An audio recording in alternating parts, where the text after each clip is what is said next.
Muchas gracias, Señor, por darnos en esta tarde la oportunidad de meditar en tu santa palabra. Te agradecemos por tu grande amor. Y te rogamos, Señor, que por tu gracia se manifieste en este lugar. Que este tema pueda ser de grande ayuda para la iglesia. Estamos en un tiempo de tanta necesidad, Señor, cuando hay tanto engaño espiritual. Necesitamos, Señor, que cada hermano conozca lo que dice tu santa palabra para que no seamos engañados, Señor. Para honra y gloria tuya te pedimos tu dirección, Señor. Que tu Santo Espíritu se mueva en este lugar y donde quiera, Señor, que se vea este tema, los hermanos que lo puedan mirar, que sea de gran bendición para ellos y que se difunda en toda tu iglesia, Señor, por favor. En el nombre de Jesús se lo pedimos. Amén. Amén. Yo contra la iglesia adventista, acusando a la iglesia. Hermanos, ¿sabían eso? ¿Cuántos no lo sabían? ¿Cuántos no lo sabían? Que dice que la iglesia adventista es Babilonia. Entonces, en esta tarde, basados, hermanos, basados en la Biblia, palabra de Dios, y también basados en el espíritu de profecía, vamos a aclarar este punto tan interesante para que tengamos en nuestra mente la realidad de las cosas, que la iglesia adventista es Babilonia. Dice acá, este tema tiene dos fuentes. La primera, ¿cuál es? La Biblia. Dice allí en Isaías 8:20, a la ley y al testimonio, si no dijeren conforme a esto, es porque ¿qué? Es porque no les ha amanecido. Eso es palabra de Dios, ¿no? Palabra de Dios, dice el profeta Isaías. Para uno tener una visión espiritual, tenemos que basarnos en lo que dice la palabra de Dios.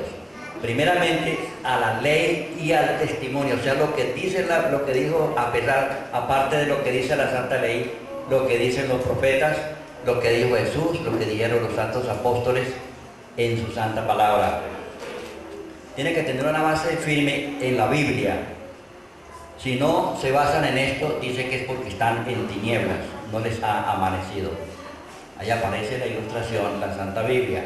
Y en el espíritu profecía, esto está básicamente en Joyas de los Testimonios, tomo 2, en la página 355. Los hermanos que tengan este tomo, pegarle una revisadita y encontrarán esto allí. Y los que no lo tengan, consíganlo, hermanos. Consíganlo. Porque en la mente de cada uno de los miembros de la iglesia puede haber la duda. ¿Será cierto que la iglesia adventista es Babilonia? Uy, si esto es así, yo me voy de acá. Porque yo no quiero ser Babilonia. Entonces vamos a ver qué dice la palabra de Dios, tanto la Biblia como el espíritu de profecía, a este respecto. Dividida en 3 etapas. ¿Dónde surgió Babilonia por primera vez? Surgió en lo que se denomina ya en el capítulo 11 de Génesis, Babel. Es la primera etapa acá. Y la segunda etapa está al centro. Y la tercera, hasta la última, es en el futuro. Babilonia ha tenido 3 etapas. La primera fue la de Nimrod. ¿Quién fue Nimrod? Nimrod fue el que construyó Babel. Y la segunda etapa fue la que edificó Nabucodonosor. O sea que Babilonia, la de Nabucodonosor, se construyó en el mismo lugar donde se construyó Babel. Y la tercera etapa es la Babilonia espiritual, no literal. Las 2 Babilonias anteriores eran literales, porque estaban en un sitio geográfico determinado, pero la tercera será espiritual, aunque tendrá su sede ¿dónde estará ubicada? A ver, hermanos, ayúdenme. La sede, ¿cómo? Sí, la tercera estará ubicada en Roma, geográficamente, ¿no? Pero también es un aspecto espiritual que cubrirá toda la faz de la tierra. hacia allá apunta, hermanos, hacia la tercera etapa, está apuntando el proyecto papal, que es de lograr el ecumenismo, es decir, la unidad entre todas las religiones. Esto es interesante, es un tema actual. Babilonia es una palabra proveniente del hebreo Babel, ciudad construida por Nimrod, donde confundió el Señor las lenguas de sus constructores, de donde proviene su significado. ¿Cuál es el significado? Confusión. ¿Y por qué confusión? Porque en la Torre de Babel se confundieron las lenguas, entonces allí empezó la confusión. Vemos usted, hermano, tiene un aspecto espiritual y también en cuanto a las lenguas, ¿cierto que sí? Confusión. Cuando el Señor confundió las lenguas de los constructores de Babel, entonces ellos llegaron a tener que abandonar su proyecto de construcción de la ciudad por motivos que no se entendían. Si alguien pedía un ladrillo desde arriba, ¿qué le pasaban? Le pasaban agua, le pasaban arena, le pasaban una piedra, le pasaban alguna otra cosa, porque no entendían lo que le estaban pidiendo. Uy, pero ¿cómo así si anteriormente entendíamos y ahora no entendemos? Entonces comenzó a haber entre ellos unas divergencias, discusiones y de pronto peleas, porque no pasaba lo que les estaban pidiendo. El Señor trocó las lenguas, confundió las lenguas de ellos y tuvieron que abandonar la construcción. Lo mismo pasa, hermanos, ahora con las religiones. Si usted habla con diferentes de religiones, ellos nos pueden confundir porque uno dice una cosa, otro dice otra, otro dice otra, otro dice otra, aunque todos tenemos que la misma Biblia. Tremendo. Entonces, confusión viene de allá. Eso está en Génesis 11, versículos 7 al 9. La iglesia remanente no es Babilonia. Yo tengo acá el libro, hermanos. Hermanos, si quiere, hermanito, le hace usted ahí. Está en el capítulo de Joyas de los Testimonios. Ya el hermano sabe porque esta mañana estuvo leyendo ese libro, hermano. Esto está basado en el escrito profecía. Esto no se lo inventaron allí, lo que está escrito ahí, todo está en el espíritu de profecía y en la palabra de Dios, la Santa Biblia. Dice allí la sierva del Señor que la iglesia remanente no es Babilonia. ¿Dónde está la iglesia remanente? En la iglesia adventista. ¿Dónde está aquí?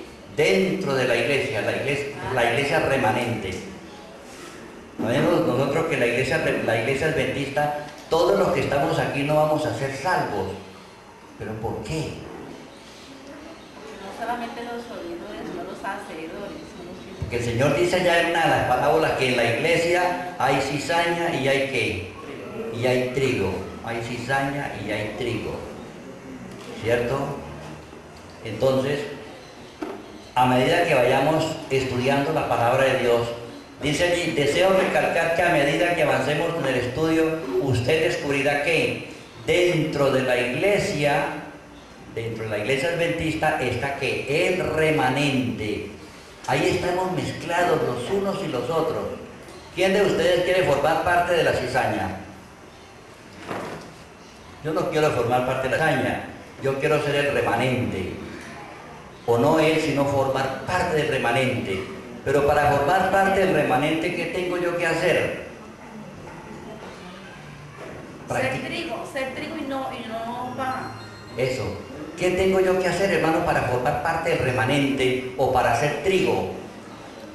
Tengo yo que practicar la palabra de Dios, no conformarme con escucharla.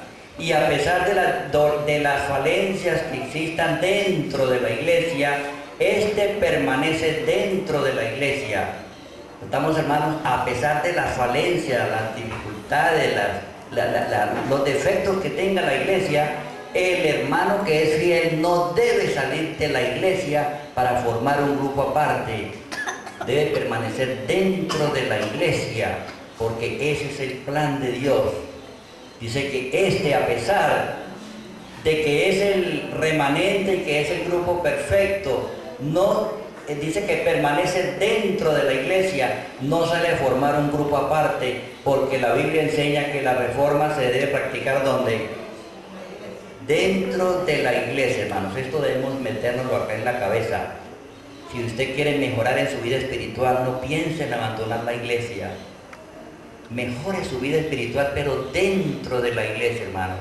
Sin criticar al hermano que porque, bueno, cierto, porque no practica, que porque está haciendo esto o aquella situación. No lo critique, aconséjelo con amor. Como prueba de lo que digo, léase Jeremías 7, 1 al 3. ¿Qué dice allí? Palabra que fue de Jehová a Jeremías diciendo: ponte a la puerta de la casa de Jehová y predica allí esta palabra. Y di: oíd palabra de Jehová, toda Judá. Es decir, la iglesia en ese tiempo, los que entráis por estas puertas para adorar a Jehová. Así ha dicho Jehová de los ejércitos, Dios de Israel: mejorad vuestros caminos y vuestras obras. El llamado de Dios a la iglesia es a que mejore, hermano, no a que se salga de la iglesia, porque esta es la iglesia de Dios, así con todo y defectos, pero es la iglesia de Dios. Y el deseo que Dios tiene para su iglesia es que mejoremos nuestra vida, que mejoremos nuestra vida. Ahí aparece la iglesia adventista. Note que lo que Dios pide a su iglesia es que mejore sus caminos y sus obras, no que se salgan de la iglesia porque está mal. ¿No es cierto? A veces escuchamos a algunos hermanos mencionar: mire, es que la iglesia tiene esto, mire que el hermano fulano de tal. Yo he escuchado muchas cosas así, y eso es cierto, hermanos. Pero nuestro deber es cambiar nuestra manera de vivir. Dice la sierva del Señor: durante años he dado mi testimonio, en el sentido de que cuando se levantan personas que aseveran tener gran luz, como el movimiento de reforma, como se llama, surgió en Alemania en el año 1914. Cuando la sierva del Señor escribió esto que estamos meditando, este movimiento no existía. Existió más de 90 años después, pero ella proféticamente anunció que esto iba a surgir, que se levantaría un movimiento que tildaría a la iglesia de ser Babilonia. Y sin embargo abogan por la demolición de lo que el Señor ha estado edificando por medio de sus agentes humanos. Están muy engañados y no trabajan en cooperación con Cristo.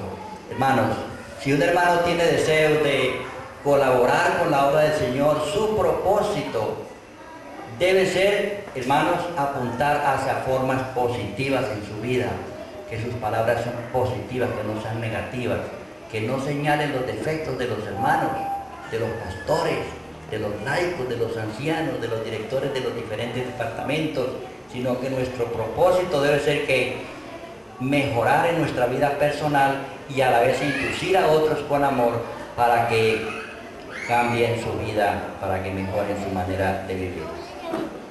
Miremos, dice acá la sierva del Señor: los que aseveran que las iglesias adventistas constituyen Babilonia o parte alguna de Babilonia deberían permanecer en casa. Dice, sería mejor que no vinieran a la iglesia. ¿Qué tal, hermano? Personas que aseveran esto, dice la sierva, sería mejor que no vinieran a la iglesia. Dice ella, no lo estoy diciendo yo. Deténganse y consideren cuál es el mensaje que debe ser proclamado en este tiempo. El mensaje que debe ser proclamado en este tiempo. En lugar de trabajar con los agentes divinos para preparar un pueblo que pueda subsistir en el día del Señor, en lugar de atacar la iglesia, debemos dedicarnos a ¿qué? A colaborar con los agentes establecidos por Dios, con los pastores, con los ministros, con los ancianos de iglesia, con aquellos que están dedicados a predicar la verdad, colocarnos del lado de ellos y colaborar no solamente con ellos, sino con el Señor en la predicación del Evangelio. Ahí aparece un predicador. Colaboremos con el predicador, dice la sierva del Señor. Hagamos lo posible porque la iglesia salga adelante a pesar de las falencias. Pero en lugar de hacerlo primero, ¿qué es lo que hacen muchas veces? Señalar. Mire que el hermano tal vez está haciendo esto, si usted supiera. Y en lugar de mostrar la verdad, comenzamos a señalar que los defectos del hermano tal. Eso, hermano, eso no edifica, eso desmoraliza. En lugar de dedicar el tiempo para orar al Señor, para compartir la verdad, nos dedicamos a acusar a aquellos y a los otros. Eso es lo que dice la sierva del Señor allí en esta parte. Se han colocado, o sea que las tales personas se han colocado del lado de aquel que es el acusador de los hermanos, quien los acusa día y noche delante de nuestro Dios. Hermanos, si nosotros tuviéramos acceso al trono de la gracia, dice que veríamos a Satanás acusando. ¿Qué tal, hermano Roberto? Hermano Roberto, acusando al hermano tal. ¿Cuántas acusaciones habrán levantado contra mí, hermano? Es que si usted supiera el hermano Fierro, vea, mire lo que predica, pero mire lo que hace. Pero hasta ahora no ha llegado un hermano a decirme, mire, hermano Fierro, vea, con amor yo quiero molestarle, mire esto, dice el Señor, y usted está haciendo esto. Si acaso me acusan es por allá escondidas, como lo hacen con muchos de los hermanos, ¿cierto que sí? Dice que esta es la obra que hace ¿quién? Satanás, acusar en lugar de dedicarse a construir. Léase Apocalipsis 12:10, donde dice allí que Satanás es el acusador de los hermanos. Pero la iglesia no le debe tener miedo al acusador. Dice allí que tienen que dedicarse a que, dice más, ellos le han vencido por la sangre del Cordero. ¿Cuál es el medio para poder vencer a Satanás, a los acusadores?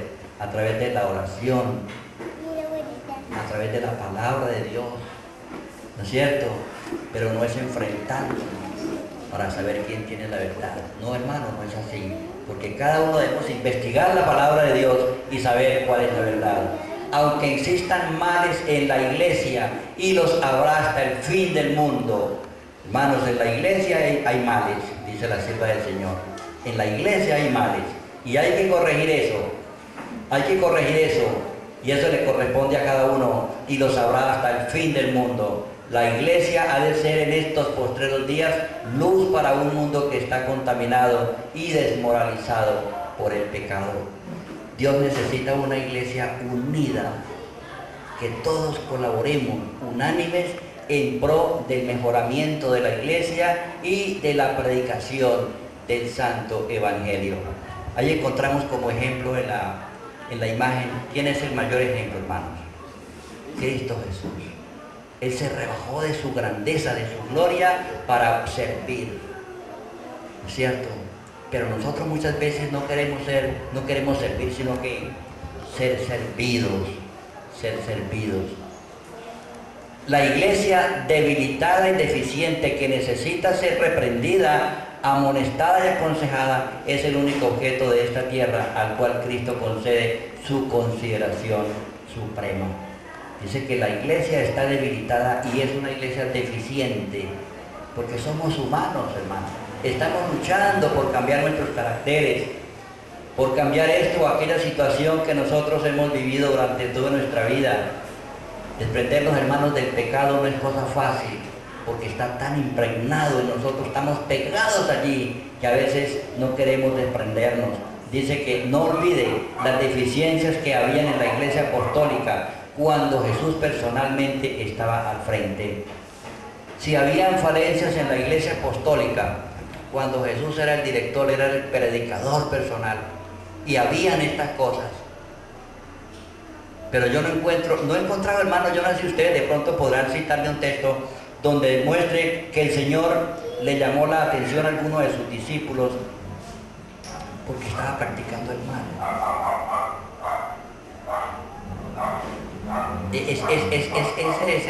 A mí me llama mucho la atención cuando el Señor Jesús es traicionado por uno de sus apóstoles, por Pedro, y el Señor, en lugar de regañarlo y llamarle la atención y quizás descalificarlo, usted no sirve para esto, mejor váyase para su casa. No, el Señor lo nombra como que pastor, le dice, apacienta mis ovejas. Es un llamado, hermanos, de atención para nosotros muy impresionante. El mismo Judas, hermanos, era el tesorero, pero también la Biblia dice que era ladrón, porque se robaba ¿qué? se roba los diezmos. ¿Ah? Y el Señor no le llamó la atención ni una vez, nunca. El Señor lo conservó allí para dar un ejemplo y darle la oportunidad de que cambiara. El mundo es un taller en el cual, por la cooperación de los agentes humanos y divinos, Jesús está haciendo experimentos por su gracia y misericordia divina en los corazones humanos. Hermanos, el mayor interés que Dios tiene en este mundo es que la humanidad vuelva a Él. Dice, porque el Hijo del Hombre vino a ¿qué? A buscar y a salvar lo que se había perdido. Lo que se había perdido. Y encontramos allí, ya al final de la vida del ministerio de Jesús, dice la Biblia que el Señor lloró sobre Jerusalén. Sé cuántas veces quise recoger tus hijos y tú no quisiste. El Señor lloró sobre la terquedad de su iglesia en ese tiempo. Y aún, hermanos, allá en el momento culminante, cuando estaba en la cruz, dijo: Padre, perdónalos porque no saben lo que hacen. Son frases, hermanos, que están registradas allí en la Biblia y que tienen un propósito, el propósito de salvar. La iglesia toda debe cooperar con Dios en la salvación del mundo y no coligarse contra ella. Cuando un hermano se levanta a criticar al hermano, a la iglesia, está colaborando ¿con quién, hermanos? Con Satanás. Le está ayudando a Satanás. Increíble, pero eso es la verdad, hermanos. Pero la iglesia toda, dice la sierva del Señor, debe cooperar con Dios en la salvación del mundo.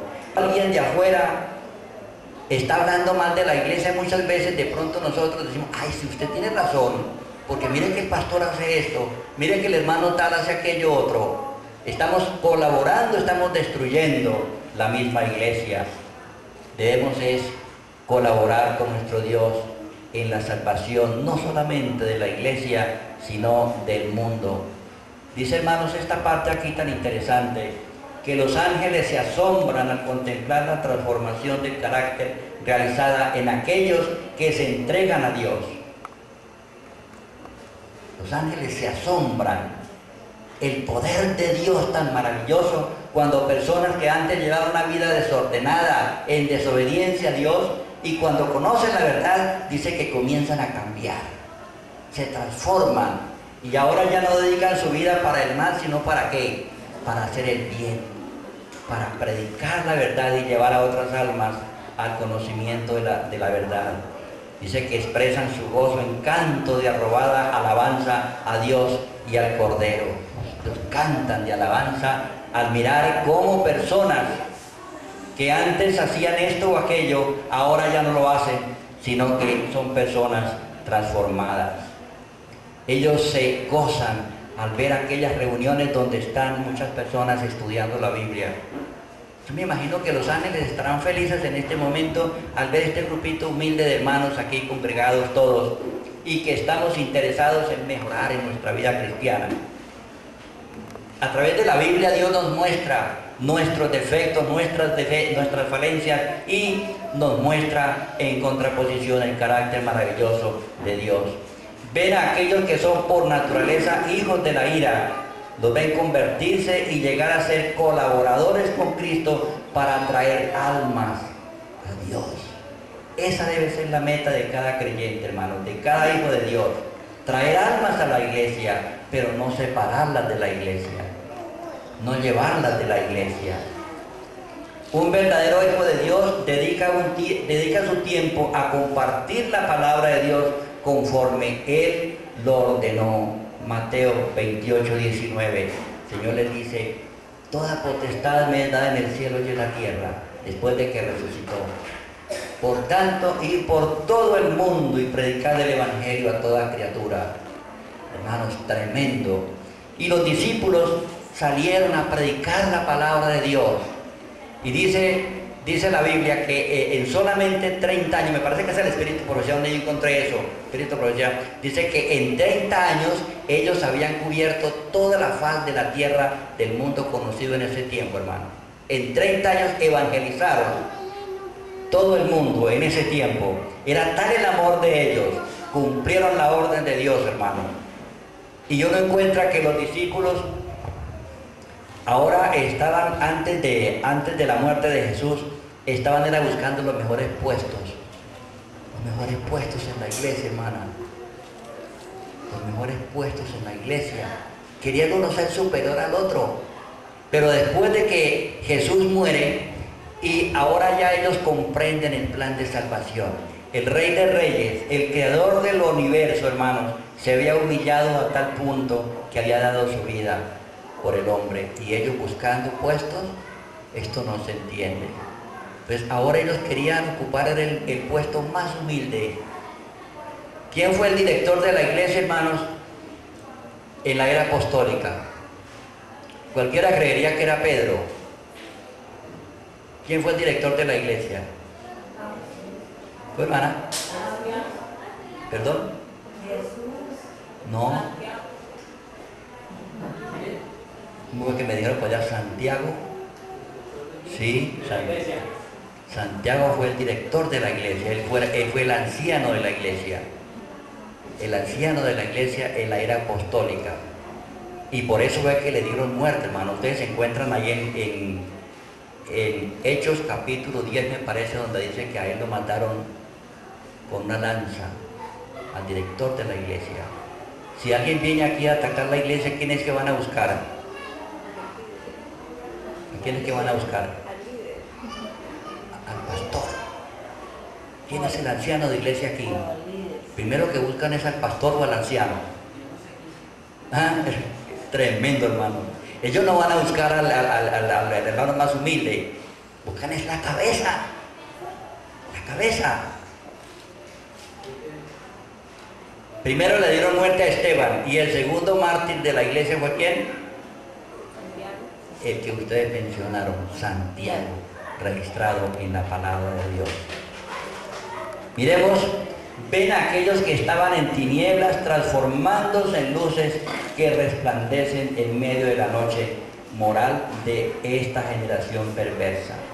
Entonces la actitud de los santos ángeles, ver a las personas cuando son ganadas por el Evangelio y ahora están dedicadas plenamente, es a traer almas a la iglesia, al conocimiento de Dios, al conocimiento de Dios. Ustedes se encuentran, hermanos, si ustedes leen allí la conversión de Saulo. Saulo era un predicador de la iglesia, un predicador del error. Y Pablo perseguía a aquellos que hacían la voluntad de Dios. Y él se gozaba era por llevarlos ¿a dónde? A la cárcel. Dice que hombres, mujeres eran arrastrados a la cárcel. En esto se gozaba Saulo. Pero cuando fue casado por el Señor, digámoslo así en estas palabras, ustedes se encuentran allí que él estuvo ayunando durante 3 días, dice la Biblia, 3 días. Y cualquiera diría que cuando fue curado, cuando el comisionado por Dios llegó y le puso las manos en la cabeza, y dice que le cayeron de los ojos como unas escamas y él quedó curado. Y cualquiera pensaría que lo primero que él hizo fue comer. Tenía hambre, 3 días de ayuno. Pero ¿qué es lo que hace primero él? Dice que fue bautizado. Léanlo ahí en la Biblia, hermano. Fue bautizado. Ahora lo primordial para una persona convertida es hacer la santa voluntad de Dios. No se preocupa por las cosas materiales. Y ahí encontramos a Jesús ordenando a su iglesia que vayan a predicar. Dice el Señor en alguna parte, dice por ahí, la mies es mucha, más los obreros que los obreros son pocos. Dios necesita más obreros que se integren a la predicación del Evangelio. Más hermanos. Si toda la iglesia colaborara con el pastor, con el Señor, con el anciano de iglesia, colaborara con aquellos que están interesados en predicar la verdad, hermanos, muy pronto el mundo sería evangelizado y el Señor vendría pronto por cada uno de nosotros. ¿Qué encontramos allí? Dice que los ángeles los ven siendo preparados por una experiencia como la de Cristo para sufrir con su Señor y más tarde compartir con Él de su gloria en el cielo. Allí encontramos el apóstol Pablo, aunque estaba él muchas veces perseguido, estaba en la cárcel, pero en lugar de estarse lamentando, estaba escribiendo cartas para mandar a los hermanos, para darles ánimo, que no les diera temor de lo que les pudiera suceder. Él estaba preparándose para compartir con el Señor el sufrimiento. Como ejemplo, la conversión de Saulo, de perseguidor a ser ¿qué? De perseguidor a ser perseguido aún por sus ¿qué? ¿Ustedes, hermanos, sabían esto? Que el apóstol Pablo fue perseguido aún por sus mismos hermanos. Él lo dice. Sus mismos hermanos lo persiguieron. Increíble. Pero ahí está registrado en la palabra de Dios para que la iglesia lea estas cosas. Segunda de Corintios 11, 23 al 28 dice que él pregunta: ¿son ministros de Cristo estos que hacen estas cosas? Yo más en trabajos, más abundante, en azotes sin número, en cárceles más, en peligros de muerte muchas veces. Es el testimonio de Pablo. De los judíos 5 veces he recibido 40 azotes, menos uno. ¿De quiénes? De los judíos. ¿Y quiénes eran los judíos en ese tiempo? Eran la iglesia de Dios, aquellos a quienes Dios les había encomendado el mensaje de que predicaran el evangelio. El Señor le dice allá a Abraham en Génesis capítulo 12, dice que por causa de él el evangelio llegaría a todas las naciones del mundo. Pero he aquí que cuando se levanta Saulo a predicar el evangelio a todo el mundo, ellos se levantan para hacerle la guerra al discípulo del Señor.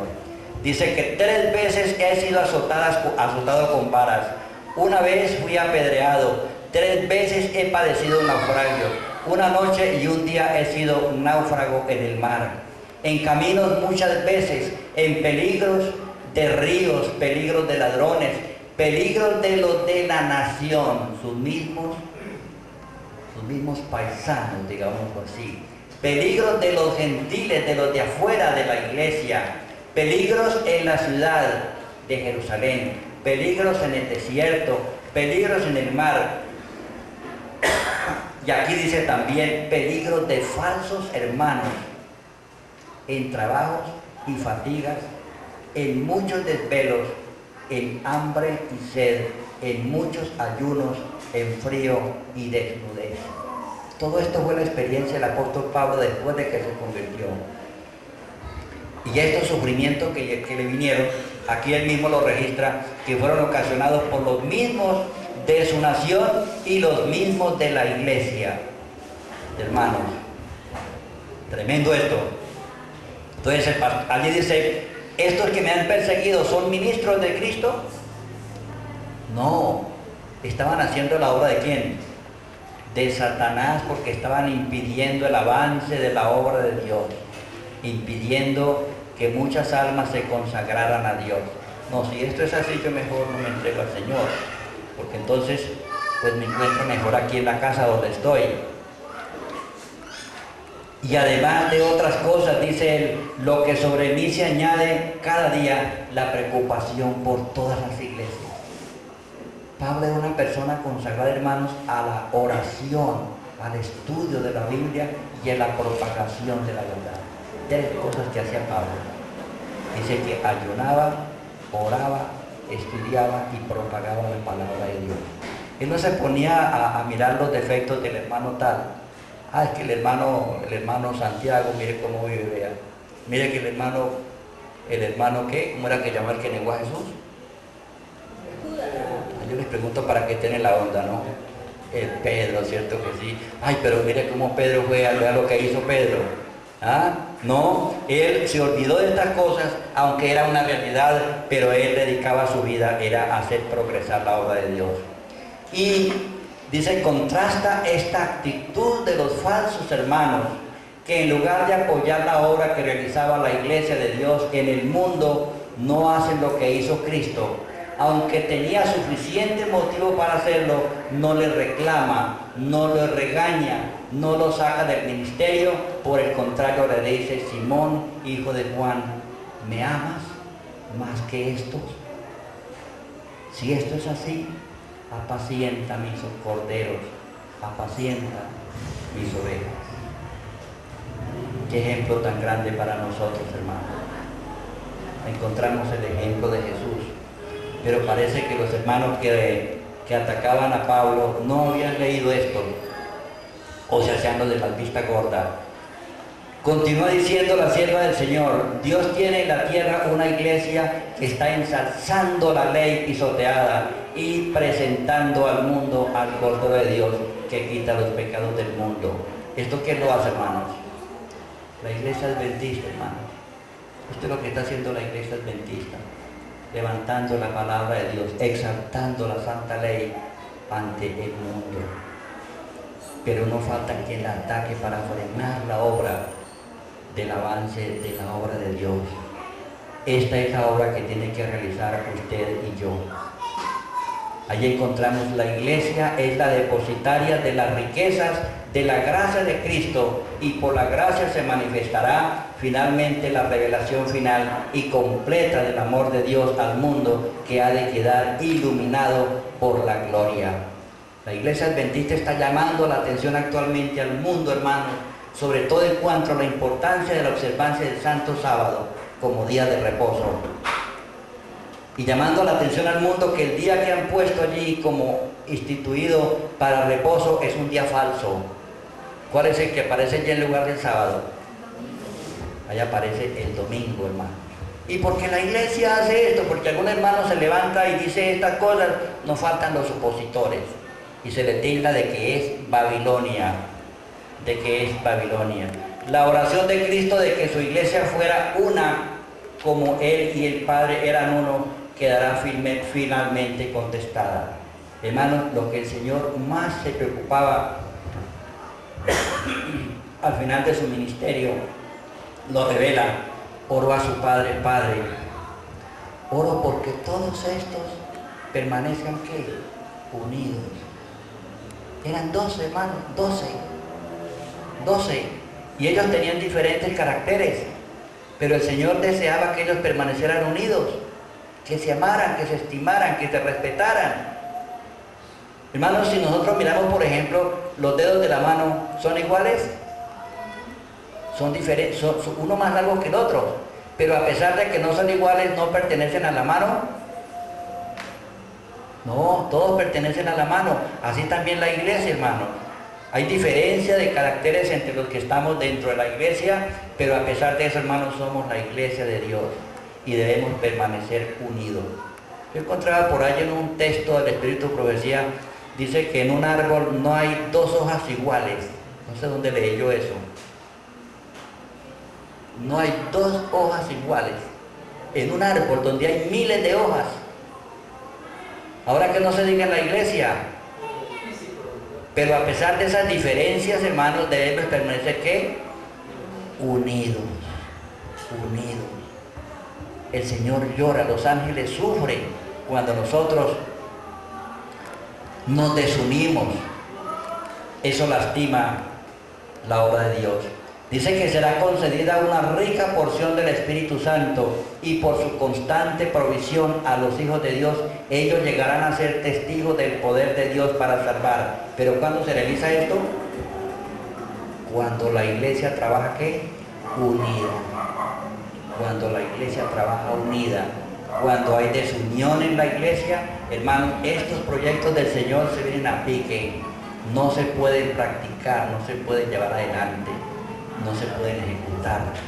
El Señor necesita que nosotros nos mantengamos unidos. Por la intervención de Satanás dentro de la iglesia, no dice fuera sino dentro de la iglesia, esta ha sido fraccionada ha sido fraccionada. Y solamente cuando Cristo venga por segunda vez y se realice la resurrección de los santos, existirá una sola iglesia por la eternidad. Esa será la iglesia ¿qué? La iglesia remanente, la iglesia triunfante. Gracias. Mientras tanto somos una iglesia ¿qué? Militante. Una iglesia militante. Estamos luchando, Señor, ayúdame a cambiar. Ayúdame a cambiar. Yo quiero ser semejante a ti, Señor. El Señor quiere que el carácter de Jesús se reproduzca en nosotros. Solamente cuando el Señor venga y aparece la resurrección, vea. ¿No es cierto? Esos son los que van a salir de la tumba para recibir al Señor en gloria. Aquellos que por la gracia de Dios hayan permanecido unidos haciendo la obra de Dios. Dice que en el mundo existe solamente una iglesia que esté actualmente en la brecha. ¿Cuál brecha? Reparando el muro. ¿Cuál muro? Reedificando las ruinas. ¿Cuáles ruinas?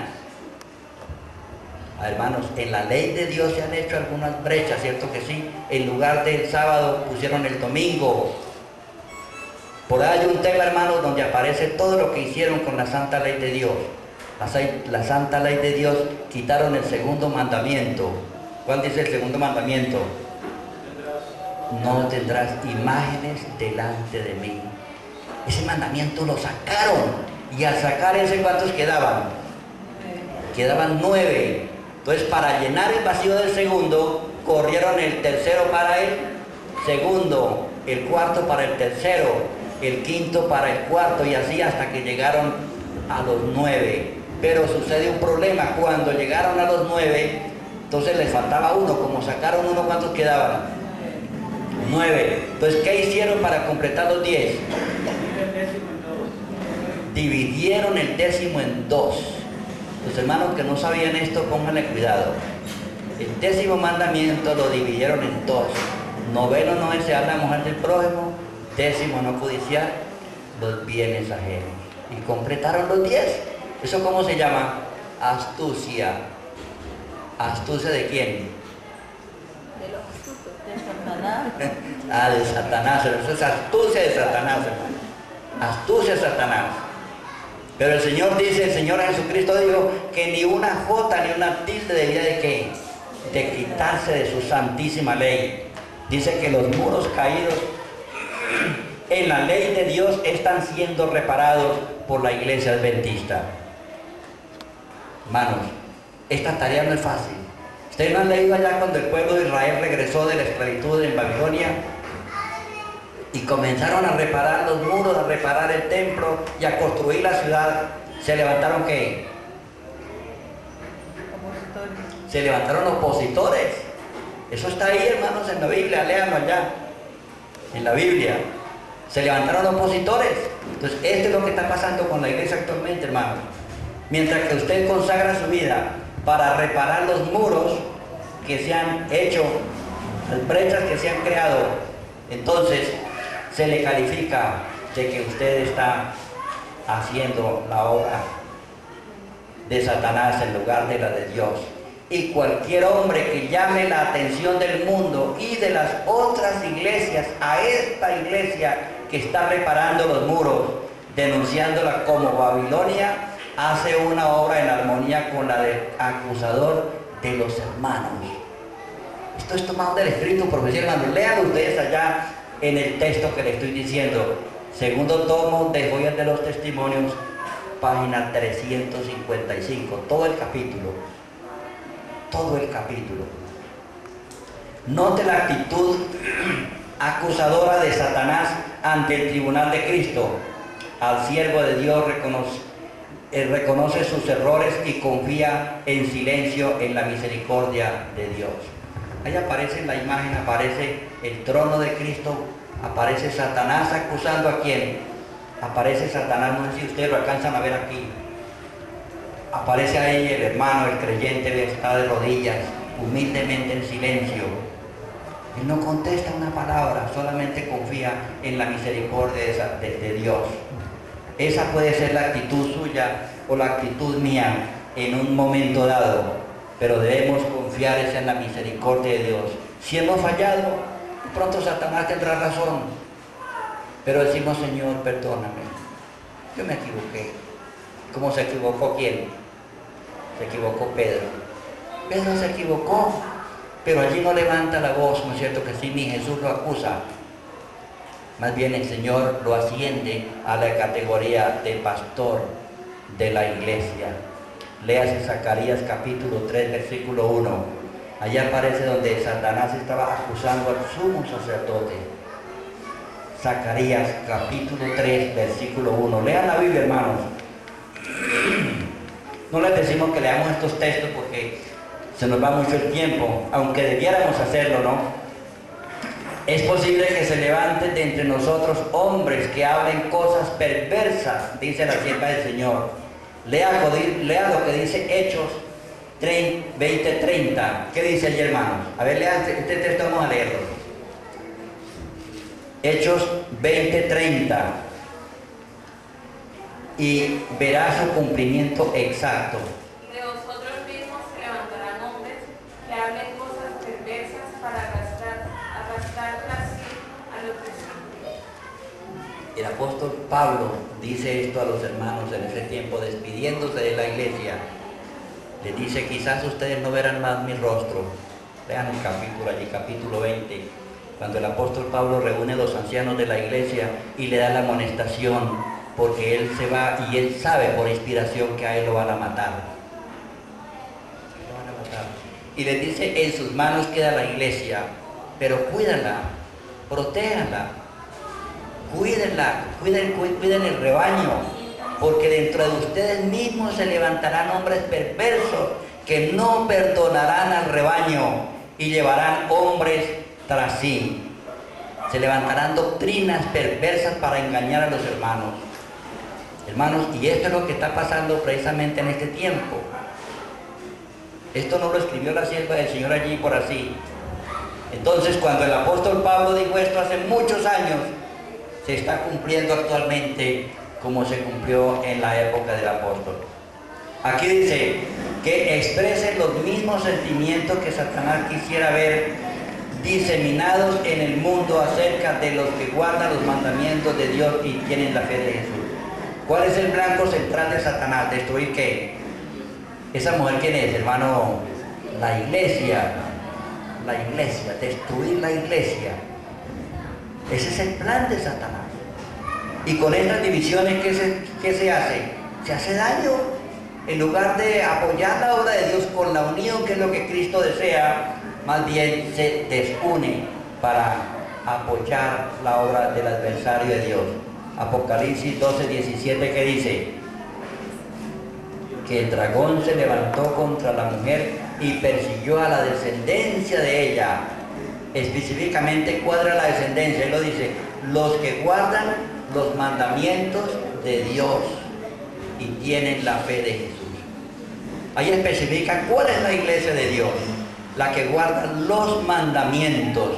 Este es el foco central de la obra de Satanás, hacerle daño a la iglesia. No hay bastante trabajo que hacer para satisfacer vuestro celo en la obra de presentar la verdad a aquellos que están en las tinieblas del error. Dice el Señor, dice la sierva del Señor, pregunta: ¿acaso no es que hay harto trabajo para hacer?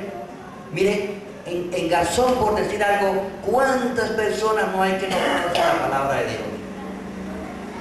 ¿Cuántas personas hay que no conocen? Habiendo tanto trabajo, en lugar de dedicarse a eso, ¿por qué se dedican más bien a decir que la iglesia es Babilonia? A destruir la iglesia.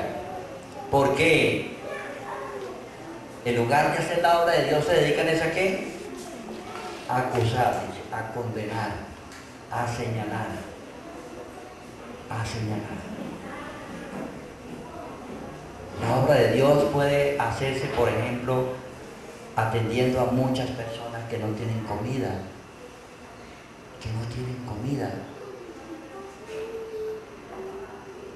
Lo que quiere decir la sierva del Señor es que en lugar de dedicar el tiempo para acusar a quienes, yo hago para que se me borre eso, hijo.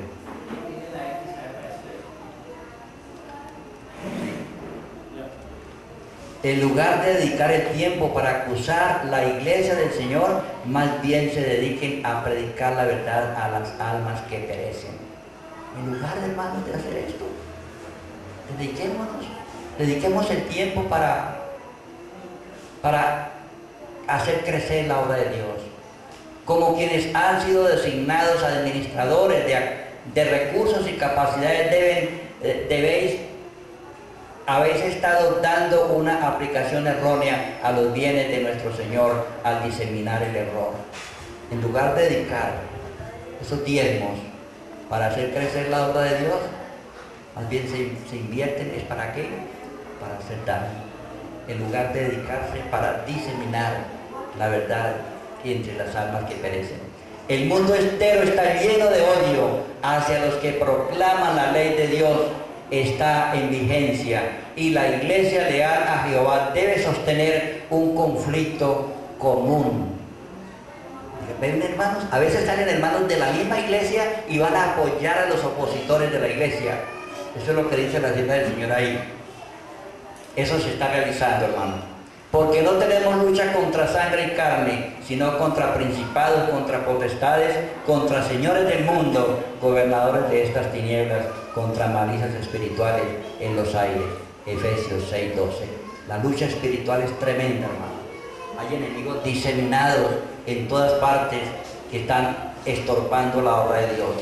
Pero, ¿qué es el arma que tiene la iglesia para enfrentar esta situación? Si allí aparece esta mujer representa a la iglesia. El arma poderosa es la oración. ¿Para qué? Enfrentar la persecución. La lucha entre dos hermanos continúa. ¿Cuáles dos hermanos? Noten la palabra hermanos, hermanos.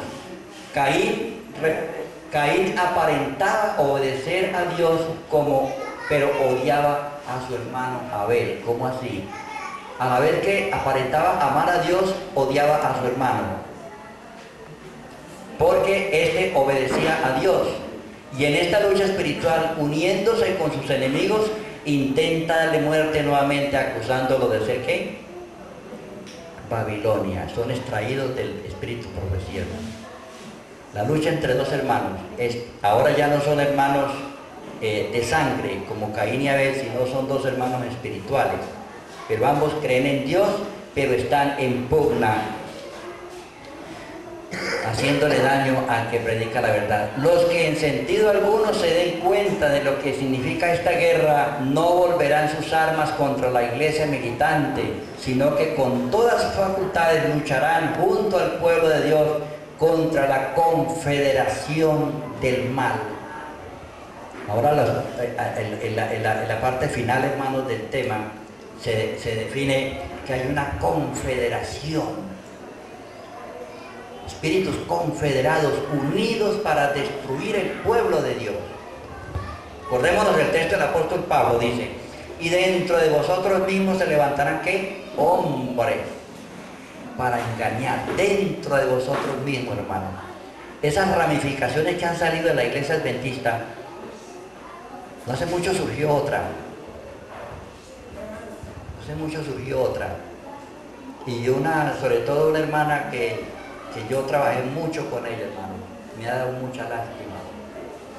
Todos son almas preciosas, pero especialmente hermana con la que yo trabajé. ¿Cómo es posible que esta hermana que tiene tantos años de experiencia ahorita se deje llevar por ideas erróneas? ¿Cómo es posible? Pero esa es la realidad, porque la profecía así lo enseña.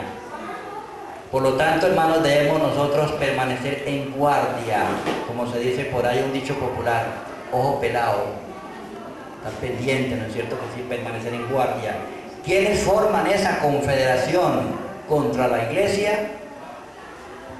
El diablo, la bestia, ¿y quién?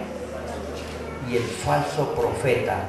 Eso está en Apocalipsis 20:10. Esa confederación entre tres poderes unidos para hacerle daño a la iglesia. El diablo, la bestia y el falso profeta. ¿Quién es el falso profeta? Protestantismo apóstata. Tremendo, ¿cierto, hermanos? Dice que el diablo es el dragón quien le dio el poder a la bestia. Está en Apocalipsis 13, versículo 1 y 2. El dragón le dio el poder a la bestia. La bestia en Apocalipsis 17, 1 al 6 está representada por una mujer, la gran ramera, Babilonia. Oigan, hermano, esto es tan tremendo. Entonces vemos, el diablo es el dragón quien le da el poder a la bestia. Miremos en la cadena, ¿no? Luego la bestia es la mujer, la gran ramera, Babilonia. Y dice más adelante en estos pasajes, dice allí que la mujer estaba embriagada de la sangre de los mártires que habían dado su sangre por la verdad. El falso profeta son las rameras, hijas de la mujer. Todas las otras iglesias llamadas cristianas, pero que no guardan ¿qué? Los mandamientos de Dios. ¿Ustedes están de acuerdo con esto, hermanos? O alguien se levanta y dirá, no, eso no es así. Si algún hermano tiene duda, hasta ahora ninguno ha hablado. Y allá arriba, hermanos, el tema estuvo candela. Hermanos, el tema, y todos participaron. Este tema es muy interesante, hermanos.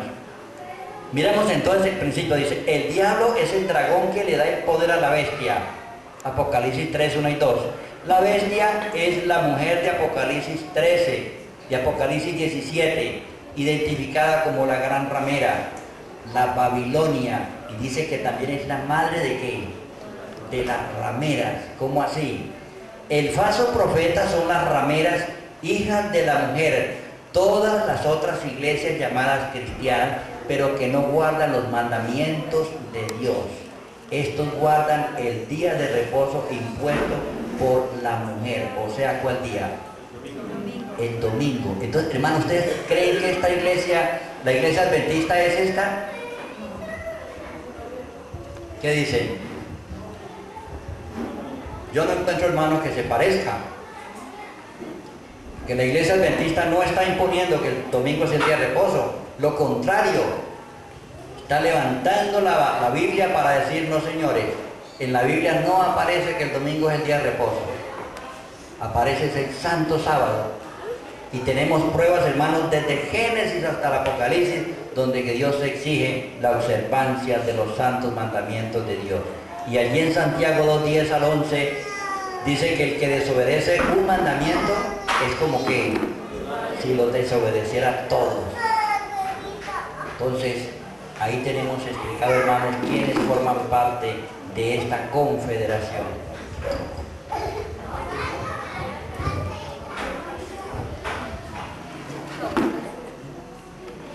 Apoye la iglesia de Dios está en contra, y todo el que no apoye la iglesia de Dios está en contra de Dios. Todo el que no apoye la iglesia de Dios está en contra de Dios. ¿Qué dice Lucas 11, 23? Hermanos, espero que me leen esta cita y con esta terminamos.